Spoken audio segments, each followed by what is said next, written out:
There have been 3 different instances where facts are presented to Asmongold and he chooses to ignore the information in front of him and have his own worldviews persist instead of trying to have his mind expanded.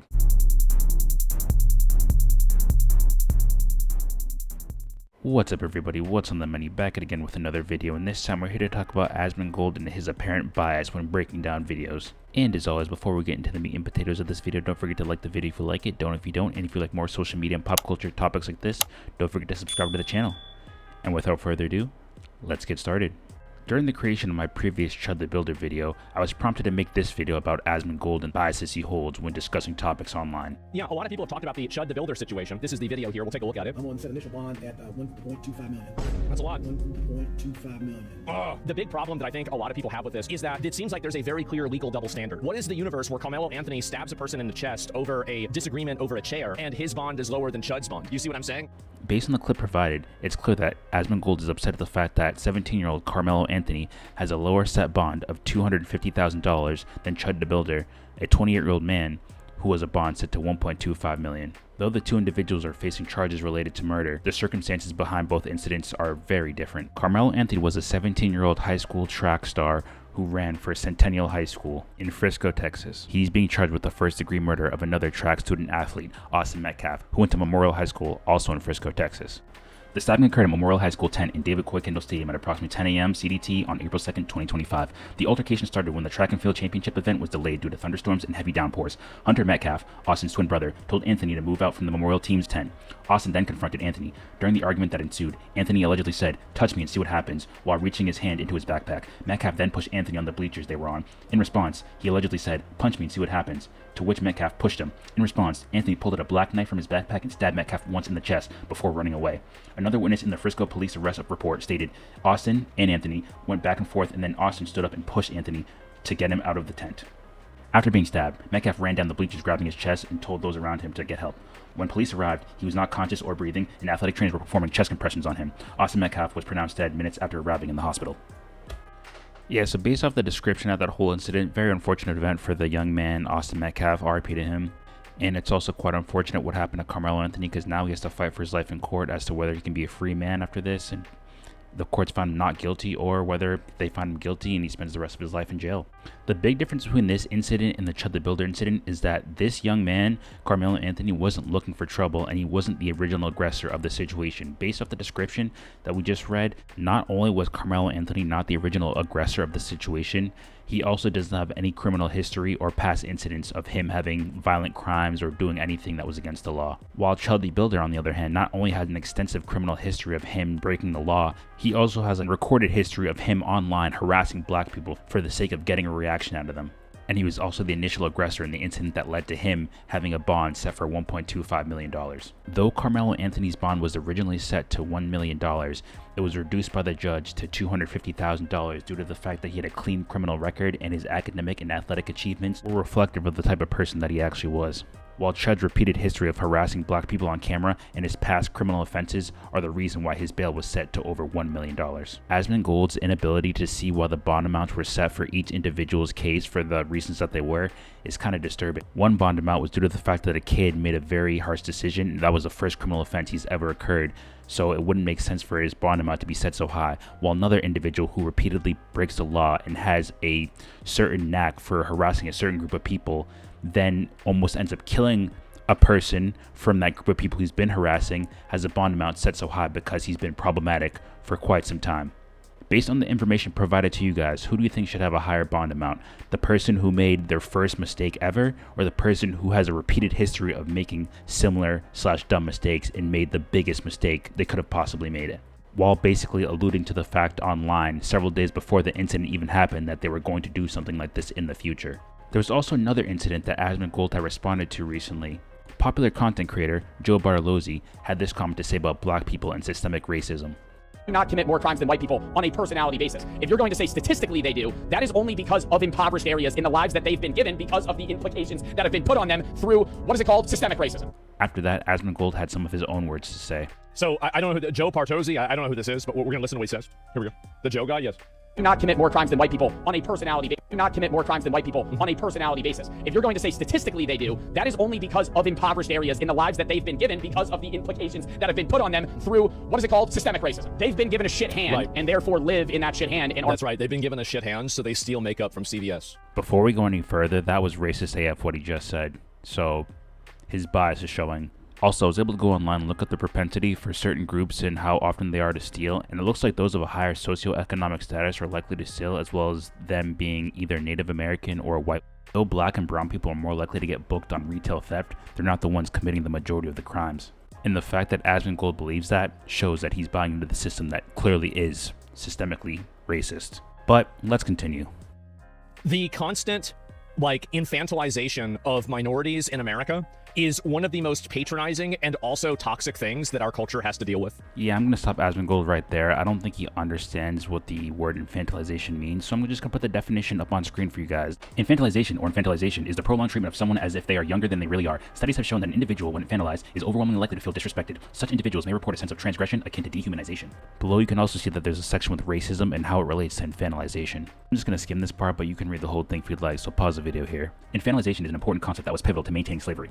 Infantilization plays a role in implicit bias, which is a modern effect caused by subjugation, primarily economically, by failing to honor the work and creativity of subjugated populations. Infantilization can be used by propaganda to remove factual contributions from subjugated communities. This is done by individuals who would rather believe what fits within their belief system than truly hear information that may counter existing beliefs. Based on the definition of infantilization as well as the racism parallel we just read, it actually shows that Asmongold is inadvertently infantilizing minorities by not acknowledging the systems in place that are preventing them from excelling as well as they could be. In the racism section of infantilization, it says this is done by individuals who would rather believe what fits within their belief system than truly hear information that may counter existing beliefs. So if someone is clearly being told that a system is in place that negatively affects another group of people, but they refuse to believe that information that is being relayed to them, that clearly shows that they're infantilizing individuals by not taking them seriously and in turn basically keeping them oppressed. But Asmongold said he's sick of this behavior, so let's hear what else he has to say. The reality is that when people do something bad, it's not because of the government, it's not because of some, historical reason, it's because they chose to do that bad thing. That's the reason why. There's no, big reason or anything else. Go to jail, yes. Whenever you kill somebody or you rob a store, you're not doing that because you're poor. You're doing that because there's plenty of poor people that don't rob stores. More likely to commit crimes if they're impoverished, living in areas where they have to survive. If you were to take You don't have to steal to survive. You have to get a job to survive. And most of these people don't get jobs. So that's the problem. This also isn't a race issue. If you want to look at this based off of a race or based off of an economic issue, I think that he's probably right. There's very clearly a correlation between poverty and crime, where the poorer you are inside of each ethnic group, you are going to have probably a higher probability of committing crimes. So yeah, I think this is obviously true, but that's not racial at all, and it's not exclusive to black people. Do you think bad people think of themselves as bad? Some do. Though Asmongold is correct about the fact that poor people are more likely to commit crimes, he fails to acknowledge that black people and other people of color have been made an underclass in American society based off of just how they look. That in itself is why the Civil Rights Act was created in the first place, as well as DEI and affirmative action policies. Because black people, minorities, and other people that were misrepresented, like people with disabilities and women, were not really considered as much when being hired for jobs. Policies like these were put in place so that they would be considered at a larger rate than they were before, because they were usually overlooked or passed up. The Birdman's video exposing the grift Asmongold doesn't understand DEI and affirmative action does a great job of breaking down why Asmongold doesn't really understand why certain policies were in place, as well as other things that prevented black people from excelling in society, like redlining, housing discrimination, and Supreme Court rulings.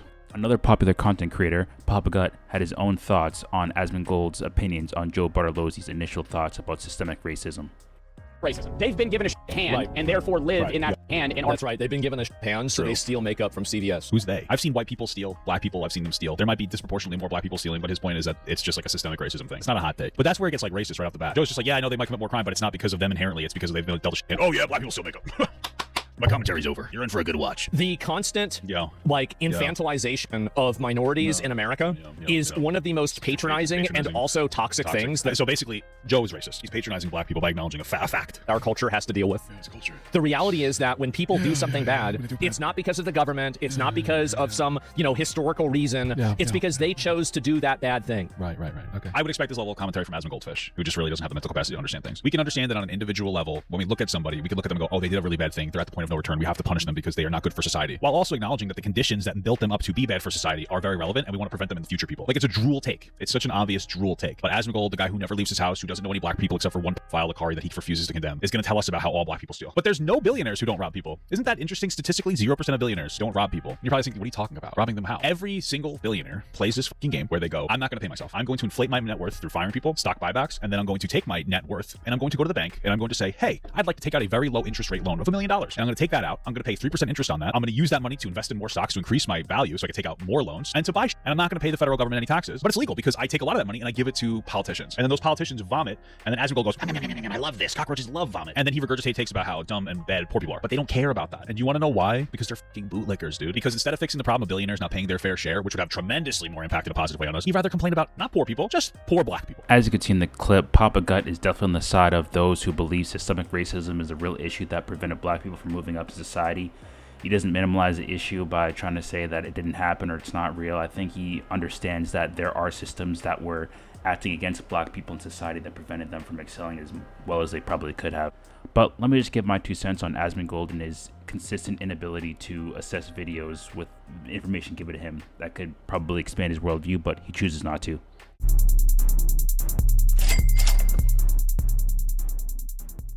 This is the second video I've made about Asmongold putting information out there that he believes to be fact while not understanding the nuances behind the situation in the first place. You can watch that video I made if you like, and I'll leave a card to it up in the top section of the video. But if you don't feel like watching the video, long story short, it basically just breaks down how he went about talking about Somalians and how they had a low level IQ, but the IQ level was actually higher than he believed it was.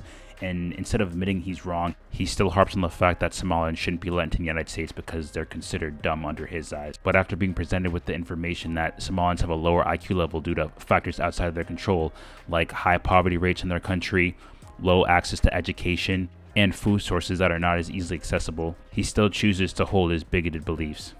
That, in addition to the fact that he believes Chud the Builder should have a lower bond amount compared to Carmelo Anthony, a first-time offender of a crime compared to a repeat offender, and he doesn't believe in systemic racism whatsoever, it's clear that Asmongold has a pattern of not seeing things clearly and definitely has a bias when trying to discuss topics intelligently. As a content creator of his size, it's important that he has his facts straight when speaking into the microphone and he's not leading the people in a direction that makes them believe that things aren't what they seem.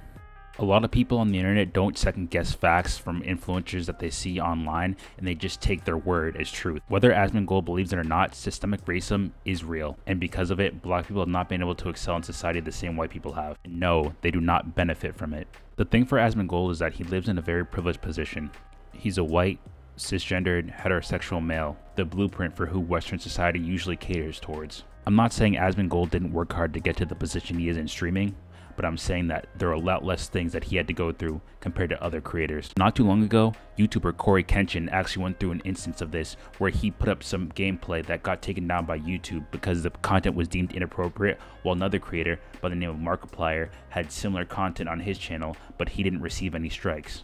When Corey Kenshin brought up the issue to YouTube officials, he was able to get his issue resolved and his problem remedied. But he was only able to do so because he has connections with the higher-ups at YouTube. If Corey Kenshin didn't have the connections he did with the higher-ups in YouTube, would he have been able to get his situation remedied as fast if he was a smaller creator? If a black creator at his caliber was able to face difficulties, who's to say that other smaller black creators aren't facing similar problems that they can't get remedied because they don't have the connections? All in all, I think it would do Asmongold some justice to look at the takes that he's had in the past and how they don't actually align with things that are factually true in society, as well as the fact that he clearly has biases towards certain subjects or individuals when discussing certain topics. There have been 3 different instances where facts are presented to Asmongold and he chooses to ignore the information in front of him and have his own worldviews persist instead of trying to have his mind expanded. But overall, what are your guys' thoughts? Do you think Asmongold would benefit from expanding his mind and listening to the thoughts and opinions of other people while also including the facts that are listed before him? Or do you think that he's justified in thinking the way he does